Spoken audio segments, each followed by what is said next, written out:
Good morning friends. আজ মুসৌরিতে আছি। আমরা হোটেল থেকে বেশ কিছু পাহাড় দেখতে পাচ্ছি এবং স্থানীয়দের কাছ থেকে এই সম্পর্কে কিছু ইনফরমেশন গ্যাদার করেছি। তো সেগুলো আমি তোমাদের সকলের সাথে শেয়ার করতে চাই। ওই যে দূরে বরফ গোলা একটা পাহাড় দেখা যাচ্ছে, ওই পাহাড়টার নাম হচ্ছে বান্দারপুঞ্জ। স্থানীয় মত অনুসারে হনুমান যখন লঙ্কায় গিয়ে লঙ্কা পুড়িয়ে এসেছিল, তো এখানে এসে নাকি তার লেজের আগুনটা নিভিয়েছিল। তার আগে যে পাহাড়টা দেখা যাচ্ছে কালো মতো, ওই পাহাড়টার নাম হচ্ছে স্বর্ণারোহিণী। তো স্বর্ণারোহিণী সম্পর্কে এটা জানতে পারলাম যে পাণ্ডবরা যখন মানে কুরুক্ষেত্র যুদ্ধের পর যখন সশরীরে যাত্রা করেছিল, তো তাতে যাত্রা এখান থেকেই শুরু হয়েছিল। তার আগে যে পাহাড়টা দেখা যাচ্ছে, এটার নাম হচ্ছে কালানাগ।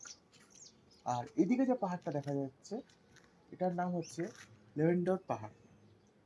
তো মুসুরিতে আমরা ঘুরতে এসে এত কিছু জানলাম, তো এটা সকলের সাথে শেয়ার করলাম। তো সকলে খুব ভালো থাকবেন। নমস্কার।